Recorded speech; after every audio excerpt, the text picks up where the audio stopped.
রাতের বেলা ফ্ল্যাটে ঢুকে এক ব্যক্তি জেনিফার নামে একটি মেয়েকে বারবার ধর্ষণ করে, এমনকি জেনির প্রাইভেট পার্টসগুলো কেটে তাকে তিলে তিলে কষ্ট দিয়ে খুন করে। এই ঘটনায় পুলিশ তদন্ত শুরু করলেও পুলিশ যখন কোনোভাবেই খুনিকে ধরতে পারছিল না, তখন জেনির বান্ধবী এই খুনের রহস্যের সন্ধানে নামে। আসলে কি হয়েছিল ওই রাতে? কে জেনিকে এমন নৃশংসভাবে খুন করলো? জেনির বান্ধবী কিভাবে এখন ওই খুনিকে খুঁজে বের করবে? তাই জানবো আজকের মুভির গল্পে। Hello friends, this is Plabon and welcome to Plabon world. বলছি তামিল ভাষায় সদ্য মুক্তি পাওয়া crime suspense thriller movie justice for জেনির কথা। সালটা 2025, সময় তখন সকাল 11টা। যেটু Adhiyar police station. Commissioner office থেকে কল পেয়ে থানার ইনচার্জ দ্রুত গিয়ে কমিশনার প্রভাকরের সাথে দেখা করে। প্রভাকর এসআইকে 6 জুন 2019 সালের জেনির খুনের কেসের কথা বলে, যেটা তারই জুরিসডিকশনের মধ্যে পড়েছিল। ইন্সপেক্টর বলে যে কেস তো সিবিসিআইডির কাছে হ্যান্ডওভার করা হয়েছিল, ইনভেস্টিগেশন এখন পেন্ডিং আছে, তাই তার ধারণা কেসটি হয়তোবা ড্রপ করা হয়েছে। কিন্তু প্রভাকর তাকে বলে কেসটি রিওপেন হয়েছে, তাই ওই কেস সম্পর্কিত সকল এভিডেন্স এবং ফাইলগুলো রেডি করতে নির্দেশ দেয়। সাথে ওই সময় পুলিশ যাদেরকে জিজ্ঞাসাবাদ করেছিল সবার বর্তমান ঠিকানাও অ্যারেঞ্জ করতে বলে, এমনকি যারা কেসের তদন্তের সাথে জড়িত ছিল, বিশেষ করে তৎকালীন ইন্সপেক্টর রতন এবং এসিপি দ্বারকা, তাদেরকেও ইনফর্ম করতে বলে। কারণ 5 বছর আগে তারা যে তদন্ত শুরু করেছিল তাদেরকে এখন শেষ করতে হবে। কিন্তু 5 বছর আগে এক্স্যাক্টলি কি ঘটেছিল, চলুন আগে সেটাই জেনে আসি। 6 জুন 2019, সময় তখন রাত 11টা। জেনিকে তার বন্ধু সিদ্ধার্থ নিজ কারে করে অ্যাপার্টমেন্টের সামনে ড্রপ করে দিয়ে যায়। এরপর জেনি ফ্রেশ হয়ে বেডরুমে আসতেই কেউ একজন তার মুখ চেপে ধরে, আর এরপরই পুলিশ এসে বেডের উপরে হাত পা মুখ বাঁধা অবস্থায় জেনির রক্তাক্ত ক্ষতবিক্ষত ডেড বডিটি পায়। এমন নৃশংসভাবে খুন করা হয়েছে যে তার প্রাইভেট পার্টসগুলো কেটে ফেলেছে।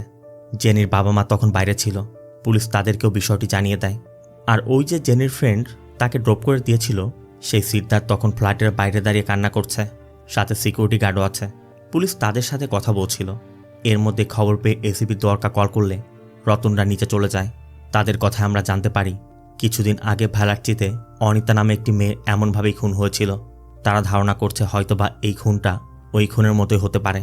কিছুক্ষণের মধ্যে দরকার এলে রতন প্রথমে তাকে বডিটি দেখায়, এরপর তাকে জানায় যে ঘরে চুরির কোনো আলামত মেলেনি, তাই তারা এই ঘটনাকে অনিতার ঘটনার মতোই ভাবছে। এদিকে ফরেন্সিক টিম এসে তাদের আলামত সংগ্রহ শুরু করেছে।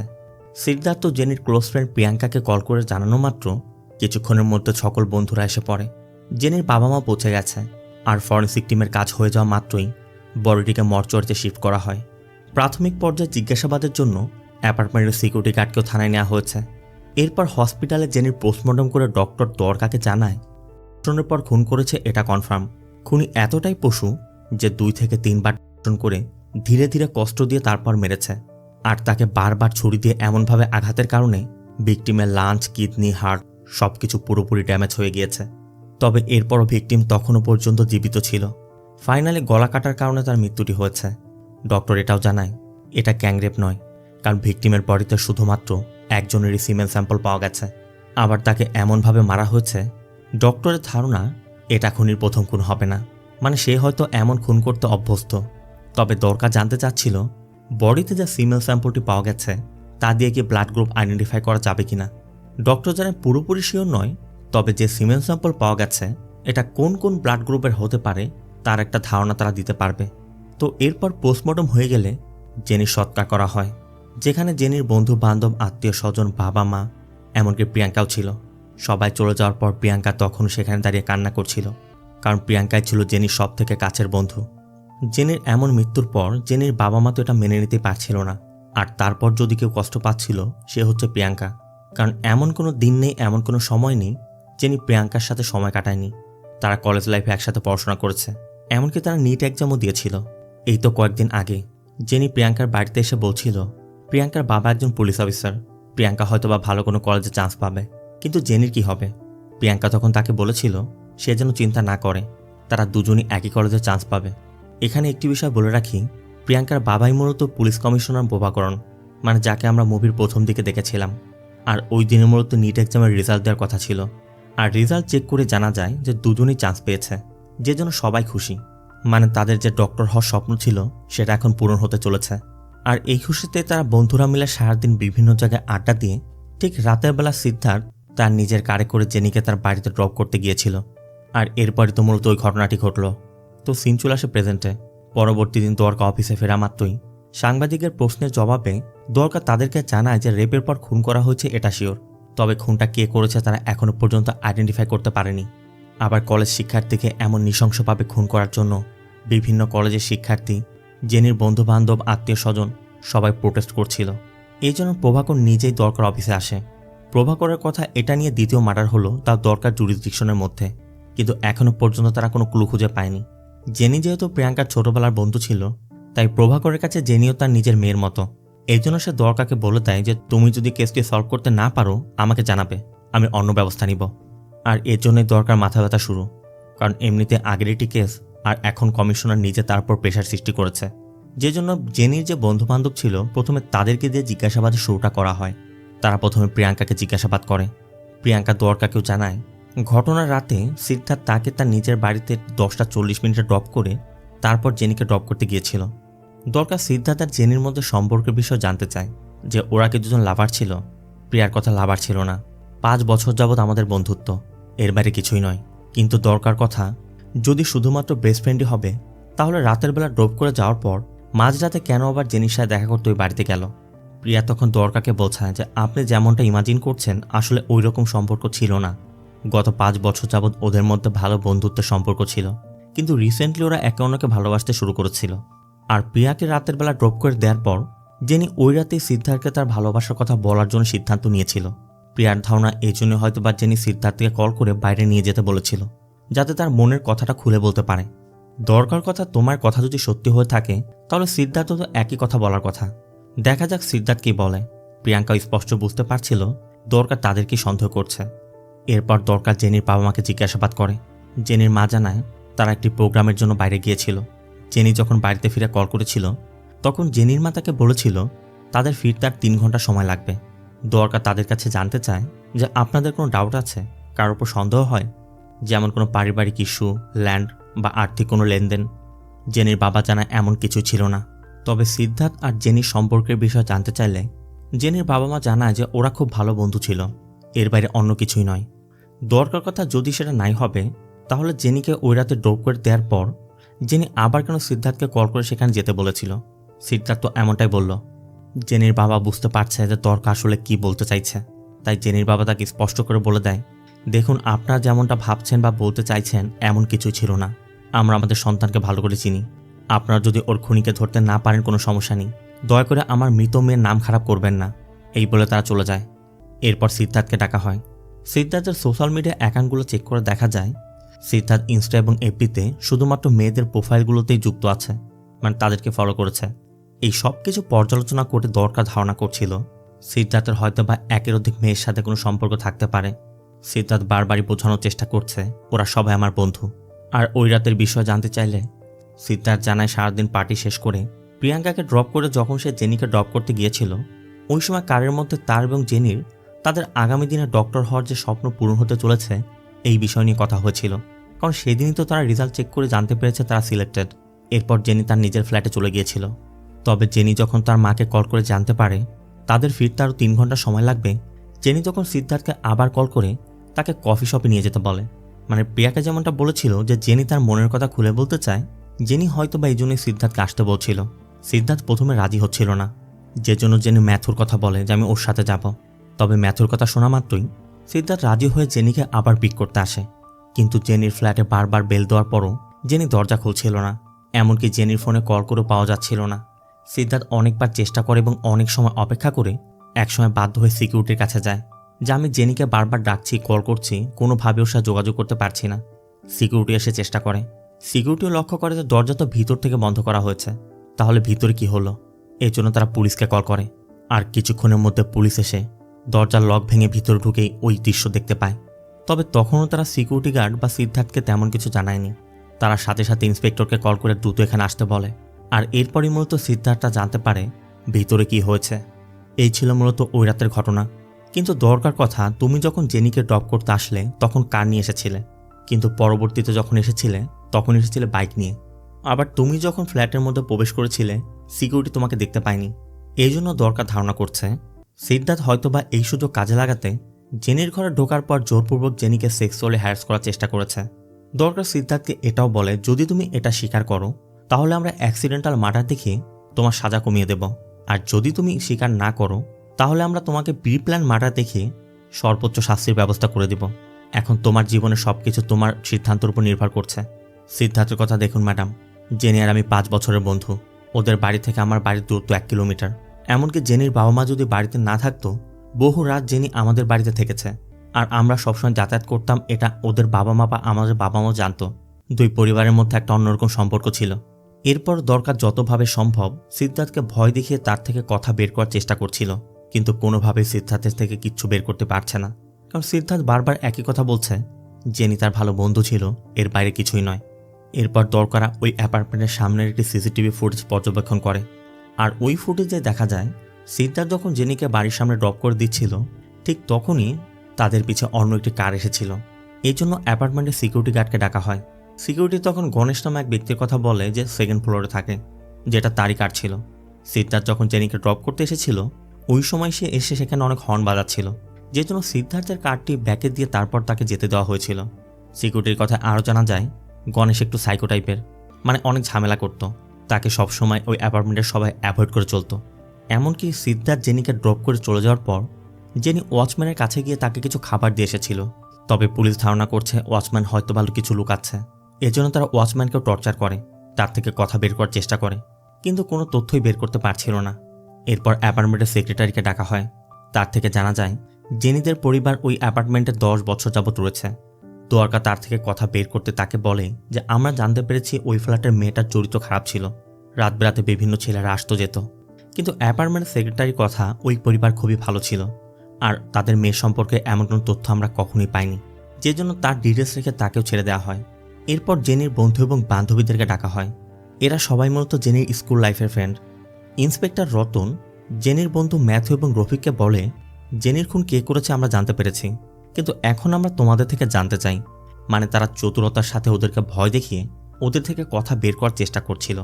মানে একদিকে জেনির বান্ধবীদের সাথে কথা বলে জানতে চেষ্টা করছে যে রফিক এবং ম্যাথু এদের মধ্যে কেউ জেনিকে পছন্দ করতো কিনা। এমন তো হতে পারে যে ওয়ান সাইড লাভ ছিল। আবার জেনির বান্ধবীরা যখন সিদ্ধার্থের কথা জানায় যে জেনি সিদ্ধার্থকে পছন্দ করত, তখন তারা ভাবছিল যে এদের দুজনের মধ্যে যদি কেউ জেনিকে পছন্দ করে থাকে, সে হয়তোবা সিদ্ধার্থের কথা জানতে পেরে প্রতিশোধ নিতেও এটা করতে পারে, কিন্তু কোনোভাবেই তাদের থেকে কথা বের করতে পারছে না।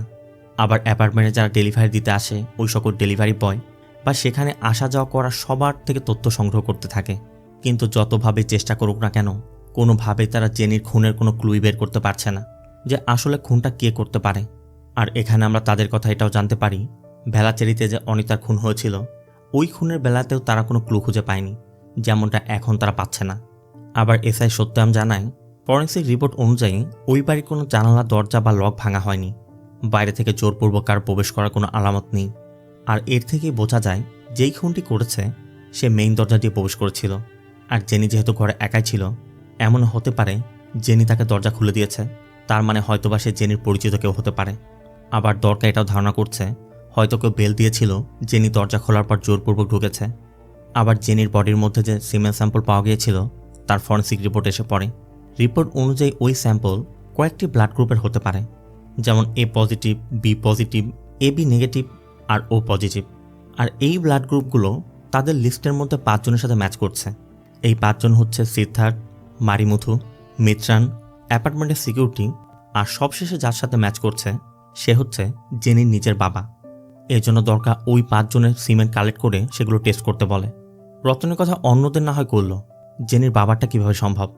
দরকার কথা সে তো একজন পুরুষ, এমন কেস আমরা অনেক হ্যান্ডেল করেছি, যেটা বলছি সেটাই করো।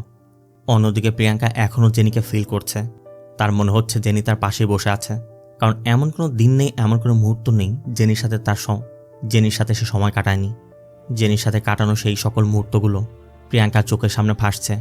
কোনোভাবেই জেনির এই পরিণতি সে মেনে নিতে পারছে না, এজন্য প্রিয়াঙ্কাও নিজেকে ঘরবন্দি করে রেখেছে। এভাবে 10 দিন কেটে যায়। প্রিয়াঙ্কা একদিন লক্ষ্য করে জেনির মৃত্যুর পর এটা ছিল খবরের হেডলাইন, আর এখন সেটা পত্রিকার শেষ পাতায় পৌঁছে গেছে। তার মানে ধীরে ধীরে এগুলো চাপা পড়ে যাচ্ছে। পুলিশ এখনো পর্যন্ত ওর খুনিকে ধরতে পারেনি। যদিও তার নিজের বাবা পুলিশ কমিশনার, প্রিয়াঙ্কা নিজেও এখন পুলিশের উপর আস্থা রাখতে পারছে না। আবার প্রভাকরের উপরও অনেক প্রেশার আসছে। শুধুমাত্র ডিপার্টমেন্টই নয়, রাজনৈতিক পেশারও আছে। তাই দরকাকে যে কোনোভাবে এই কেসটি সলভ করতে নির্দেশ দেয়। আর এর মধ্যেই থানায় একটি মেয়ে কল করে ইন্সপেক্টর রতনের সাথে কথা বলে। সাথে সাথে রতন দরকাকে জানালে দরকা এবং রতন দুজনেই সেই মেয়ের সাথে দেখা করে।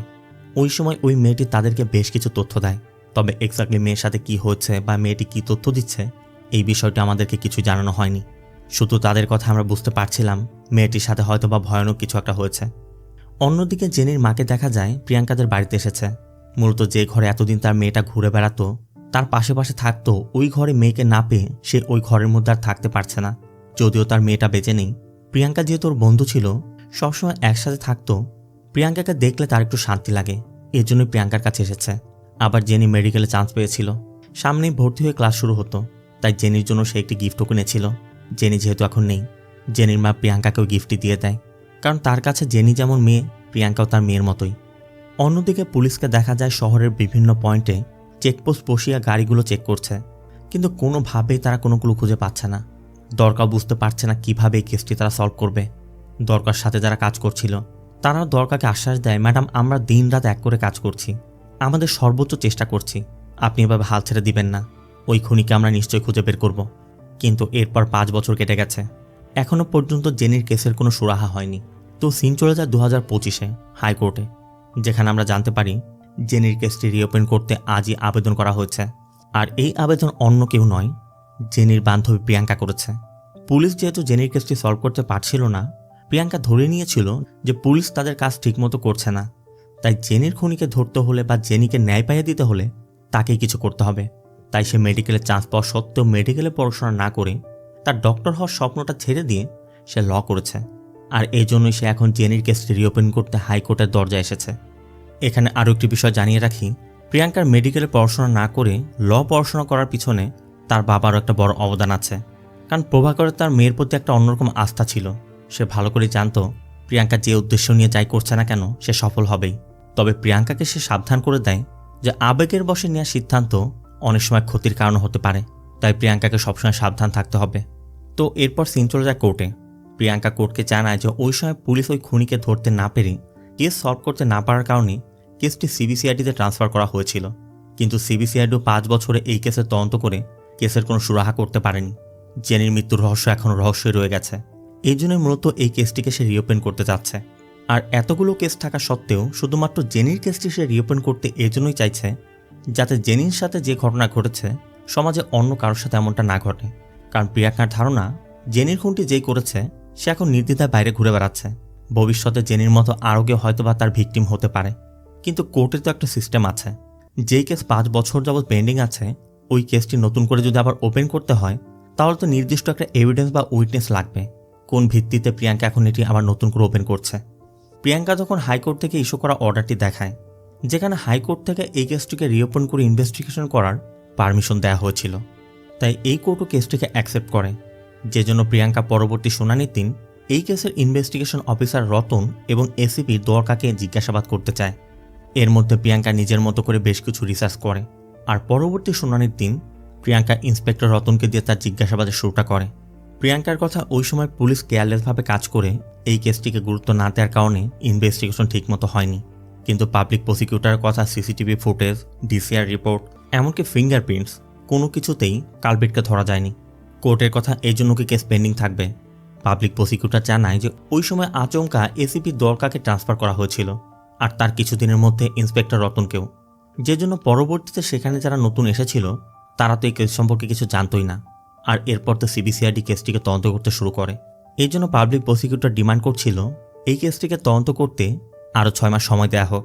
কিন্তু প্রিয়াঙ্কা কোর্টে একটি ডকুমেন্ট সাবমিট করে, যেখানে এই কোর্ট থেকেই এর আগেও তদন্তের জন্য 6 মাস সময় বর্ধিত করা হয়েছিল, কিন্তু তখনও কেসটিকে সলভ করা সম্ভব হয়নি। তাই এই পুরো বিষয়টা সিস্টেমের গাফিলতি হিসেবে ধরা হচ্ছে। প্রিয়াঙ্কা ভেলাচেরের অনিতার ওই মার্ডারের কথা বলে যে জেনির মৃত্যুর আগে ফেব্রুয়ারিতে সেখানে মার্ডার হয়েছিল ঠিক একই প্যাটার্নে, আর এরপর জেনির মার্ডার। ওই সময় সাজান নামে এক ব্যক্তিকে সন্দেহ করে কোর্টে আনা হয়েছিল, কিন্তু পরবর্তীতে কোনো এভিডেন্সেই তাকে কালপিট প্রমাণ করতে না পেরে তাকে ছেড়ে দেওয়া হয়েছিল। পাবলিক প্রসিকিউটরের প্রশ্ন যে অনিতার কেসের যে ঘটনা ঘটেছিল, যে খুন করেছিল সেই যে জেনির খুন করেছে তার গ্যারান্টি কি? কারণ এমন কোনো এভিডেন্স তো সেখানে পাওয়া যায়নি। প্রিয়াঙ্কা তখন তামিলনাড়ু এবং অন্যান্য স্টেটের আরও কিছু খুনের কথা বলে, যে জেনিকে যেভাবে খুন করা হয়েছিল সেখানেও প্রথমে রেপ করা হয়েছিল, তারপর খুন করা হয়েছিল, এমন অনেকগুলো আনসলভ কেস এখনও রয়েছে। আর সেটা জেনির মৃত্যুর আগেও ছিল, পরেও হয়েছে। তাই এই খুনিকে দ্রুত সময়ের মধ্যে ধরতে না পারলে পরবর্তীতে এমন আরও অনেক ঘটনা সামনে আসতে থাকবে। তো এরপর প্রিয়াঙ্কা রতনের কাছে জানতে চায় ভেলাচারীর অনিতার কেস এবং জেনির মৃত্যুর কেস দুইটার মধ্যে সিমিলারিটি ছিল। আপনারা কি দুইটি খুনের বিষয়গুলো ম্যাচ করে দেখেছিলেন? রতন বলে তারা চেষ্টা করেছে। মূলত অনিতার মার্ডার স্পটে সেখান থেকে কোনো সিমেন স্যাম্পল পাওয়া যায়নি, যেটা জেনির বেলায় পাওয়া গিয়েছিল। কিন্তু প্রিয়াঙ্কা সেখানে ফুটপ্রিন্টের কথা বলে, কারণ অনিতার মার্ডার স্পটে 11 সাইজের শুর একটি ফুটপ্রিন্ট পাওয়া গিয়েছিল। প্রিয়াঙ্কার ধারণা 11 সাইজ শু যে পড়বে তার উচ্চতা মিনিমাম 6 ফুট হওয়ার কথা। আপনারা তো ওই অ্যাঙ্গেল থেকেও ইনভেস্টিগেট করতে পারতেন। পাবলিক প্রসিকিউটর তখন একটি রেফারেন্স দেয় যে এর আগেও এমন একটি কেস তারা সলভ করেছে যেখানে একজন চোর মাত্র 4 ফুট 2 ইঞ্চি ছিল, সে পুলিশকে বোকা বানানোর জন্য 10 সাইজের শু পরে তারপর চুরি করতে যেত। তার মানে শুধুমাত্র ফুটপ্রিন্ট দিয়ে ওই অ্যাঙ্গেল থেকে ইনভেস্টিগেট করে খুনিকে ধরাটা আসলে প্র্যাকটিক্যালি সম্ভব নয়। তবে এরপর প্রিয়াঙ্কা জানায় যে আজ থেকে 4 বছর আগে এসিপি প্রিয়াঙ্কা এবং রতনের কাছে এক নারী কমপ্লেন করেছিল। ওই সময় তারা ইন্টারনালি ইনকোয়ারি করেছে, কিন্তু আসল কালপ্রিটকে তারা ধরতে পারেনি। প্রিয়াঙ্কার কথা, ওই নারীর তথ্য অনুযায়ী তাকে যে করেছিল তার উচ্চতা 6 ফিটের মতো, তাই সেও তো অনিতার খুনি হতে পারে। প্রিয়াঙ্কা মূলত ওই ফ্যাক্টগুলো বোঝানোর চেষ্টা করছিল যে পুলিশ যদি ওই সময় এই সকল সিমিলারিটি এবং ফ্যাক্টগুলো বিবেচনা করে ওই অ্যাঙ্গেল থেকে ইনভেস্টিগেট করত, তাহলে হয়তোবা তারা অনেক আগেই ওই খুনিকে ধরতে পারত। রতনও বলে যে আমরা ওই ফ্যাক্টসগুলো চিন্তা করে যতভাবে সম্ভব আমরা তদন্ত করেছি, কিন্তু কোনোভাবেই তারা ওই কালপিটকে ধরতে পারেনি। তবে এই পুরো বিষয়টি ছিল আনঅফিসিয়ালি, মানে তারা ওই সময় কোনো কেস রেজিস্টার করেনি। আবার ওই সময় রতনের সাথে এসিপি দোয়ারকাও ওই কেসটি তদন্ত করেছিল। তাই পরবর্তী শুনানির দিন এসিপি দোয়ারকাকেও কোর্টে হাজির হতে বলা হয়। আর পরবর্তী শুনানির দিন দোয়ারকা আসা মাত্রই প্রিয়াঙ্কা দোয়ারকার কাছে এই কেসের বিষয়ে জানতে চায় যে 4 বছর আগে যখন আপনাকে এই কেস থেকে অব্যাহতি দেওয়া হয়েছিল তখন কি আপনি সবকিছু ঠিকমতো বুঝিয়ে দিয়েছিলেন, আর এরপর কি কোনো খোঁজ নিয়েছিলেন? এমনকি ওই মেয়ের ওই রেপ কেসের কথাও বলে যে 4 বছর আগে এক নারী আপনার কাছে কমপ্লেন করেছিল, তখন আপনারা কোনো রকম কমপ্লেন রেজিস্টার না করে আপনারা ওই লোকটিকে আইডেন্টিফাই করার চেষ্টা করেছেন, কিন্তু সেটাও পারেননি। দরকার কথা, ওই নারী ওই সময় বলেছিল কেস রেজিস্টার করলে তার ফিউচারে প্রবলেম হতে পারে, তাই তার কথা বিবেচনা করে তারা আনঅফিসিয়ালি কেসটিকে রেজিস্টার না করেই তদন্ত করে গেছে। দরকার কথা, ওই সময় আমরা তার কলিগ, বন্ধু এবং আশেপাশের যত গুন্ডা ছিল সবার ইনকোয়ারি করি। এমনকি ওই নারীকে বেশ কিছু গুন্ডাদের ফটো আমরা দেখাই, কিন্তু সেখানেও কাউকে সে আইডেন্টিফাই করতে পারেনি। তবে প্রিয়াঙ্কার প্রশ্ন, আপনারা যেহেতু ওই সময় কেসটাকে রেজিস্টার করেননি, আনঅফিসিয়াল তদন্ত করেছেন, আপনি কি আদৌ প্রমাণ পেয়েছিলেন যে ওই নারীর হয়েছিল? দরকার বলে, হ্যাঁ, আমরা ওই নারীর ইন্টারনাল অর্গানে কোনো সিমেন্ট স্যাম্পল না পেলেও তার শাড়ির সাথে একটি সিমেন্ট স্যাম্পল পেয়েছিলাম। কিন্তু ওই সময় যে সিমেন্ট স্যাম্পল তারা পেয়েছিল জেনির বডিতে পাওয়া ওই স্যাম্পলের সাথে তারা ম্যাচ করায়নি। এটাই ছিল তাদের সবথেকে বড় ভুল। প্রিয়াঙ্কা ওই জিনিসটাই পয়েন্ট আউট করে যে আপনাদের গাফিলতিতে সেখানেই ছিল। যদি আপনারা ওই সময় সিমেন্ট স্যাম্পলটি টেস্ট করাতেন তাহলে হয়তোবা কেসটি সলভ হতে পারত। তাই এখানেও পুলিশের গাফিলতি আবারও প্রমাণ হয়ে যায়। একদিকে অনিতার মার্ডার স্পটে পাওয়া ওই শু প্রিন্ট, আবার এখানে কনস্ট্রাকশন ওয়ার্কার ওই নারীর শাড়িতে পাওয়া স্পার্ম স্টেইন, জেনির বডিতে পাওয়া সিমেন্ট স্যাম্পল, এই কোনো কিছুর সাথেই তারা ম্যাচ করায়নি। কিন্তু পাবলিক প্রসিকিউটর এখানে একটি প্রশ্ন তোলে, যে কেস ওই সময় রেজিস্টার করা হয়নি, শুধুমাত্র ইনভেস্টিগেশন অফিসাররাই এই বিষয়ে জানতো, আপনি কিভাবে এর তথ্য পেলেন? সে এটাই বোঝানোর চেষ্টা করছে প্রিয়াঙ্কা কমিশনার মেয়ে হয়ে সে পুলিশের ইন্টারনাল বিষয়গুলো, গোপনীয় বিষয়গুলো জেনে একটা অন্যায় করেছে, যেটা তার করার কথা নয়। প্রিয়াঙ্কা তখন জানায়, প্রিয়াঙ্কা যখন জেনির কেসটি আবার রিওপেন করলো তখন ওই নারী তার সাথে দেখা করতে এসেছিল, আর সেই প্রিয়াঙ্কাকে পুরো বিষয়টি বলেছে। ওই নারীর তথ্য মতে লোকটি লম্বায় 6 ফুটের মতো ছিল, তার মুখে দাড়ি ছিল। সে যখন এসেছিল ছুরির ডগায় ভয় দেখিয়ে তাকে ধর্ষণ করে, যে জন্য সে চিৎকার করতে পারেনি, তাকে নিষেধও করতে পারেনি। আর ওই সময় সে ছিল অবিবাহিত। এই বিষয়টি জানাজানি হলে তার ভবিষ্যতে সমস্যা হতে পারে, এই জন্যই সে দরকারের সাথে দেখা করে কেসটিকে আনঅফিসিয়ালি ইনভেস্টিগেট করতে বলেছিল। এমনকি যে লোকটা এই ঘটনাটি ঘটিয়েছিল ওই লোককে সে আগে পরে কখনো কোথাও দেখেনি। তবে এত বছর পর্যন্ত সে এই বিষয়গুলো নিজের মধ্যে লুকিয়ে রেখেছিল। পরবর্তীতে যখন সে জানতে পারল জেনির কেসটি আবার ওপেন হয়েছে, তখন সে মনে করে যে জেনির ঘটনাটা হয়তোবা তার মতে হতে পারে, কারণ তার বেলাতেও ছুরি দেখিয়ে তাকে হত্যার হুমকি দিয়েছিল। তার ধারণা জেনির সাথে হয়তোবা একই কাজ হয়েছে, কিন্তু জেনিকে খুন করা হয়েছে। এই জন্যই সে প্রিয়াঙ্কার সাথে দেখা করে পুরো বিষয়টা প্রিয়াঙ্কাকে জানিয়েছে। তাই প্রিয়াঙ্কা এখানে স্পষ্ট করে বলে দেয় যে এখানে সে পুলিশ কমিশনার মেয়ে হয়ে এক্সট্রা কোনো ফ্যাসিলিটি নেয়নি, যা কিছু করেছে নিজের যোগ্যতার মাধ্যমে। তো এই সকল কিছু জানার পর প্রিয়াঙ্কা যে নারীর কথা বলছে ওই নারীর ওই সময়ের মেডিকেল রিপোর্টস এবং জেনির ফরেন্সিক রিপোর্টসের সাথে ম্যাচ করাতে বলে। তাই কোর্টের নির্দেশের পরই দরকার তার টিম নিয়ে বসে জেনির সিমেন্ট স্যাম্পল এবং ওই নারীর ওই স্যাম্পল ল্যাব থেকে দুটো টেস্ট করাতে বলে। আর এরপরই দেখা যায় যে দুটি সিমেন্ট স্যাম্পল ম্যাচ করেছে। তাই দরকার যত দ্রুত সম্ভব এই সকল ফরেন্সিক রিপোর্টগুলো সকল থানায় পাঠিয়ে দিতে বলে, যাতে তাদের থানায় এই ধরনের কোনো কেস রিপোর্ট হলে ওই ফরেন্সিক রিপোর্টের সাথে মিলিয়ে তারা যেন দ্রুত সময়ের মধ্যে জানাতে পারে। আবার অন্যদিকে কোর্টে প্রিয়াঙ্কা এখন প্রশংসিত, কারণ যেটা পুলিশের আগে করার কথা ছিল সেটা পুলিশ করতে পারেনি। পরবর্তীতে প্রিয়াঙ্কা কোর্টের দ্বারস্থ হলে তারপরই তারা জানতে পারল যে ওই কনস্ট্রাকশন ওয়ার্কারকে যে ব্যক্তি রেপ করেছিল জেনিকেও সেই খুন করেছিল। পুলিশের জন্য এই বিষয়টা লজ্জাজনক, কারণ তারা এই অ্যাঙ্গেল থেকে তদন্ত করেনি। আবার এদিকে সকল পুলিশ স্টেশনে ওই ফরেন্সিক রিপোর্ট পাঠানোর পরও কারোর সাথে ম্যাচ করছিল না, মানে এমন কোনো কেসের সাথে ম্যাচ করছে না। এই জন্য দরকার তামিলনাড়ুর যত কারাগার আছে ওই সকল কারাগারে এই রিপোর্টগুলো পাঠাতে বলে যে এই ধরনের সিমিলার কেসে কেউ অ্যারেস্ট হয়েছিল কিনা, কোনো কয়েদি সেখানে আছে কিনা যার উচ্চতা 6 ফিটের মতো। আবার অন্যদিকে প্রিয়াঙ্কা কোর্টে কিছু পেপার কাটিং দেখায় যেখানে কিছু কেস সম্পর্কে লেখা হয়েছিল। প্রিয়াঙ্কার কথা পুলিশ ডিপার্টমেন্ট জানেই না যে ক্রিমিনাল আদৌ বেঁচে আছে কিনা। জেনির কেসে যেমনটা ঘটেছিল কেরালার পালাক্কারেও ঠিক একই রকমভাবে এক নারীকে ধর্ষণের পর খুন করা হয়েছিল। এমনকি এরপর তামিলনাড়ুর এক প্রত্যন্ত গ্রামেও ঠিক একই রকম ঘটনা ঘটেছে। সবগুলো কেসই যেহেতু ভিন্ন ভিন্ন স্টেটে হয়েছিল তাই পুলিশ এই কেসগুলোকে কম্পেয়ার করতে পারেনি। এর জন্য সে মুক্তভাবে ঘুরে বেরিয়েছে আর ওই সকল নারীকে টার্গেট করেছে। প্রিয়াঙ্কা একজন সিরিয়াল কিলার স্টেটমেন্টের কথা বলে, যে তার স্টেটমেন্টে বলেছিল 1985 থেকে 1995 সাল পর্যন্ত সে কলকাতার বিভিন্ন জায়গায় ঘুরে ঘুরে এইভাবেই ক্রাইম করত। আর ক্রাইম করার পর সে একটি ভিন্ন কেসে পুলিশের কাছে সারেন্ডার করত, যে জন্য ডেফিনেটলি তাকে জেলে যেতে হতো। কিন্তু পরবর্তীতে 5,000 থেকে 10,000 টাকা ফাইন দিয়ে সেখান থেকে বের হয়ে আসতো। মূলত এটা ছিল তার একটা মাস্টার প্ল্যান, কারণ সে ভালো করে জানতো যে পুলিশ ক্রিমিনালকে শুধুমাত্র জেলের বাইরে খুঁজবে, জেলের মধ্যে খুঁজতে যাবে না। এইভাবেই মূলত সে একের পর এক ক্রাইম করে গিয়েছে, কিন্তু পুলিশ তাকে কখনোই ধরতে পারেনি। তাই প্রিয়াঙ্কা ধারণা করছে যে এই কেসগুলোতে হয়তোবা ক্রিমিনাল ওই একই রকম স্ট্র্যাটেজি কাজে লাগিয়েছে। সে হয়তোবা রেপ এবং খুনগুলো করার পর অন্য একটি কেসে এখন জেলে থাকতে পারে। তাই এই ধরনের কেসে যদি কেউ অ্যারেস্ট হয়ে থাকে তার ডিএনএ স্যাম্পলের সাথে ম্যাচ করলে হয়তোবা তারা খুনি পর্যন্ত পৌঁছাতে পারবে। আবার পুরো তামিলনাড়ুতে যতগুলো জেল আছে সেখানে কারোর সাথেই এগুলো ম্যাচ করছে না। কমিশনার প্রভাকরও এখন কোর্টে চাপের মুখে পড়েছে। একদিকে কোর্ট, পলিটিক্যাল প্রেশার, তারপর মিডিয়া, কিন্তু তারা কোনোভাবেই কোনো ক্লু খুঁজে পাচ্ছে না। প্রভাকর দরকাকে এটাও বলে যে আমি আমার মেয়েকে ভালো করে জানি, ও কোনো স্ট্রং লিড ছাড়া, কোনো সুনির্দিষ্ট তথ্য ছাড়া ও কখনোই এই ধরনের কথা বলবে না। দরকার কথা স্যার, ও তো আপনার মেয়ে, আর জেনির কেসের একজন উইটনেসও। এমনও তো হতে পারে সে আমাদের থেকে কিছু একটা লুকিয়েছে। প্রভাকরের কথা এটা কখনোই সম্ভব নয়। আর ও মেডিকেলে না পড়ে শুধুমাত্র এই কেসের জন্য ল পড়েছে। তাই এখন আমার ক্ষমতা কাজে লাগিয়ে ওকে ইনফ্লুয়েন্স করা একদমই ঠিক হবে না। প্রভাকরের কথা অ্যাকিউজকে খুঁজে বের করা তো আমাদের ডিউটি। আবার এর মধ্যেই চিফ সেক্রেটারি কল করে এই কেসের আপডেট জানতে চায়।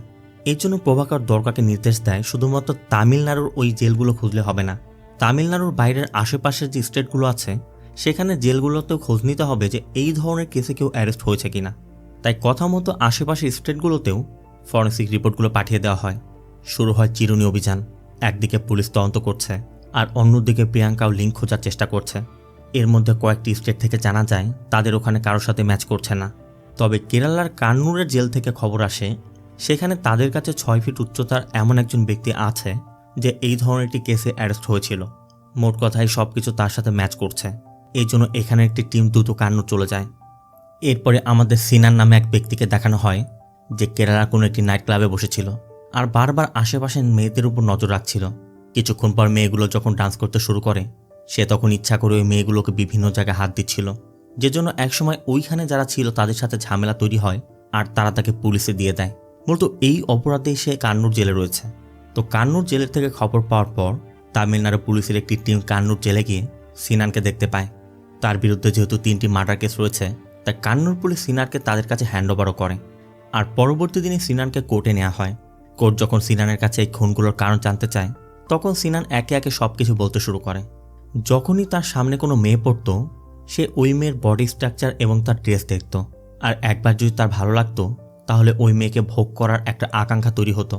প্রথমে সে ওই মেয়েগুলোকে ট্র্যাক করত, তাদের সম্পর্কে সকল তথ্য জানত, আর যখন সে জানতে পারত যে বাড়িতে কেউ নেই, ওই সময় সে গোপনে বাড়িতে প্রবেশ করে তাদেরকে ছুরি দেখিয়ে খুন করার হুমকি দিয়ে তাদেরকে সে ভোগ করত। তবে যে মেয়েগুলো আপোষে সবকিছু করে নিত তাকে সে ছেড়ে দিত, আর যারা রেসিস্ট করত এবং তার মধ্যে ভয় কাজ করতে এই মেয়ে হয়তো বা তার জন্য ক্ষতির কারণ হতে পারে বা মানুষকে বলতে পারে, তখনই সে তাকে হত্যা করত। এখানে সে অনিতা এবং ওই বিল্ডিং কনস্ট্রাকশন ওয়ার্কার ওই নারীর কথা বলে যে ওই 2টি ঘটনায় সেই করেছিল। সাথে সে এটাও জানায় অন্য একটি মেয়েকে ফলো করে তার বাড়িতে গিয়ে যখন সে তাকে ধর্ষণ করার চেষ্টা করছিল, ওই মেয়ের পরিবার তাকে হাতে নাতে ধরে পুলিশে দিয়ে দেয়। তবে এখানে সে একটা জিনিস লক্ষ্য করে যে পুলিশ তাকে চুরির মামলায় দিয়েছিল। তখন সে বুঝতে পারে সে যে কাজগুলো করছে, পরিবার জানার পরও তাকে হাতে নাতে ধরার পরও সমাজে বদনাম হওয়ার ভয়ে তাকে অন্য চার্জে পুলিশের কাছে দিচ্ছে। আর যদি আসে জেনির কথা, জেনিকে সে প্রথম সুপার মার্কেটে দেখেছিল, কারণ সুপার মার্কেট থেকে সে মেয়েদেরকে ফলো করত। জেনি যেহেতু রেগুলার জিমে যেত, সিনান জিমেও যেতে শুরু করে। জেনিকে প্রতি মুহূর্ত দূর থেকে নজর রাখতে শুরু করে, আর এভাবে জেনির সম্পর্কে সে অনেক তথ্য জেনেও নেয়। এর মধ্যে একদিন সিনান জানতে পারে জেনির পরিবার বাড়িতে নেই। মূলত সেটা ছিল ওই রাতেই সে জেনিকে প্রথমে ফলো করে আর গোপনে ওই অ্যাপার্টমেন্টে ঢুকে পড়ে। তবে সিদ্ধার্থ ড্রপ করে দেওয়ার পর জেনি যখন নিজের অ্যাপার্টমেন্টের দরজা খুলতে যাবে, তখনই জেনির মনে হয় যে সে তো সিকিউরিটির জন্য খাবার নিয়ে এসেছিল, তাই দরজা খোলা রেখেই সে সিকিউরিটিকে খাবার দিতে যায়। ওই সুযোগে সিনান ওই ফ্ল্যাটের মধ্যে ঢুকে পড়েছিল। আর পরে যখন ফ্ল্যাটে ঢুকে জেনি তার মাকে কল করলে সিনান এটাও জানতে পারে তাদের আসতে 3 ঘন্টা সময় লাগবে। এমনকি জেনি সিদ্ধার্থের সাথে বাইরে যাওয়ারও প্ল্যান করেছে। তাই জেনি শাওয়ার নিয়ে ফেরা মাত্রই সে জেনির হাত পা বেঁধে তাকে ধর্ষণ করে। সেটা একবার নয়, বারংবার। তবে এর মধ্যেই সিদ্ধার্থ এসে পড়ে। জেনি তখন সিদ্ধার্থকে ডাকার চেষ্টা করছিল। সিনানও বুঝতে পারছিল জেনি হয়তো সবকিছু সিদ্ধার্থকে বলে দিবে, মানে সে ধরা পড়তে পারে। তাই যেমনটা সে আগে করত, জেনিকে ছুরি দিয়ে কুপিয়ে কুপিয়ে হত্যা করেছিল। আর সিদ্ধার্থ যখন সিকিউরিটিকে ডাকতে গিয়েছিল, ওই সুযোগে সে অ্যাপার্টমেন্ট থেকে পালিয়েছিল।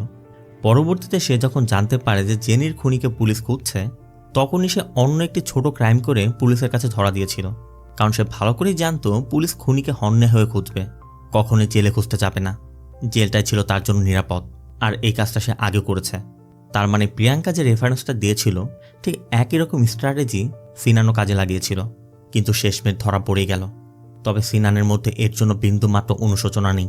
কোর্ট ধারণা করছিল যে সিনান হয়তোবা মানসিক ভারসাম্যহীন, এই জন্য তার মেডিকেল টেস্টও করাতে বলে। আর পরবর্তী দিন সে কনস্ট্রাকশন ওয়ার্কারকে সরেজমিনে কোর্টে হাজির হতে বলে। তবে ওই নারী যেহেতু এখন বিবাহিত আর সে সবার সামনে নিজের চেহারা দেখাতে চাইছে না, এই জন্য জজ তার চেম্বারে নিয়ে যেতে বলে। কথা মতো ওই নারী চেম্বারে এসে জাজকে সবকিছু খুলে বলে এবং সে সিনানকে আইডেন্টিফাই করে। আর কোর্টের নির্দেশ মতো পুলিশ সিনানের মেডিকেল চেক আপ করেও জানায় যে ওর মানসিকভাবে কোনো সমস্যা নেই, ও একদমই সুস্থ, যা করেছে সুস্থ মস্তিষ্কে। তো সিন চলে যায় প্রিয়াঙ্কাদের বাড়িতে, যেখানে প্রিয়াঙ্কার বাবা প্রভাকর এখন প্রাউড ফিল করছে, কারণ যে কাজ পুলিশ করতে পারেনি তার মেয়ে করে দেখিয়েছে। তবে প্রভাকরের কথা যে প্রিয়াঙ্কা তো আগে থেকে এগুলো জানতে পেরেছিল, এই সব কিছু তার সাথে কেন শেয়ার করেনি। প্রিয়াঙ্কা তখন তার বাবাকে বলে প্রভাকর যেমন তার বাবা তেমন একজন পুলিশ অফিসার। প্রিয়াঙ্কা তার বাবাকে বিশ্বাস করতে পারলেও একজন পুলিশ অফিসারকে বিশ্বাস করতে পারছিল না, কারণ তার ডিপার্টমেন্ট দুর্নীতিগ্রস্ত। প্রভাকর তার মেয়ের কথাটি বুঝতে পারে, এমনকি প্রিয়াঙ্কাকে সাবধান করে দেয় যে ডিপার্টমেন্ট তার ইমেজ বজায় রাখতে অনেক কিছু করতে পারে, তাই তোমাকে সাবধান থাকতে হবে। প্রিয়াঙ্কার কথা তুমি কি ভয় পাচ্ছ? প্রভাকর তখন প্রিয়াঙ্কাকে বোঝায় যে একজন বাবা হিসেবে তার মনের মধ্যে ভয়টা কাজ করছে, কিন্তু একজন পুলিশ অফিসার হিসেবে সে কখনোই অন্যায়ের সাথে আপোষ করবে না। তো সিন চলে যায় কোর্টে। আজ মূলত রায় ঘোষণা হবে। এ পর্যন্ত যে সকল তথ্য প্রমাণ সাবমিট করা হয়েছে সবকিছুই সিনানকে খুনি হিসেবে সাব্যস্ত করছে, আবার সিনান নিজেও সব অপরাধ স্বীকার করেছে। তাই কোর্ট সিনানকে ফাঁসিতে ঝুলিয়ে মৃত্যুদণ্ডের আদেশ দেয়। আর এভাবেই মূলত জেনির খুনের রহস্য উন্মোচনও হয় আর ওই খুনি শাস্তি পায়। মোট কথা, এই ধরনের অপরাধ যারা করে তাদের বেঁচে থাকার কোনো অধিকার নেই। যে জন্য এরপর আমাদের একটি দৃশ্য দেখানো হয় যেখানে তামিলনাড়ু পুলিশ ঠিক একই রকম একজন অ্যাকিউজডকে জঙ্গলে নিয়ে শ্যুট করে মেরে ফেলে। আর এর মধ্য দিয়ে মূলত মুভি শেষটা হয়। সিনানের ক্ষেত্রে যেমনটা হয়েছিল, শুধুমাত্র মেয়েদের বডি স্ট্রাকচার এবং তাদের ড্রেসিং সেন্সের কারণে কিন্তু তার মধ্যে একটা যৌন লালসা কাজ করত। তবে সিনান যে অপরাধ করেছে সেটা ক্ষমা করার যোগ্য নয়। সবশেষে শুধু বলতে চাই যে পুলিশ এবং কোর্ট যতই এই সকল অপরাধের শাস্তি দেখ না কেন, আমাদের নিজেদের প্রোটেকশনের জন্য আমাদের নিজেদেরকে সবসময় চোখ কান খোলা রেখে অ্যালার্ট থাকতে হবে, তবে নিজেকে নিরাপদ রাখা সম্ভব। তো সর্বোপরি মুভিটা আপনার কেমন লাগলো অবশ্যই কমেন্টে জানাবেন। আর ভিডিওটি ভালো লাগলে ভিডিওতে লাইক দিয়ে চ্যানেলটিকে সাবস্ক্রাইব করতে একদম ভুল করবেন না। দেখা হবে অন্য কোনো মুভি বা সিরিজের এক্সপ্লেনেশন ভিডিওতে। ততক্ষণ সব ভালো থাকবেন, সুস্থ থাকবেন। আল্লাহ হাফেজ।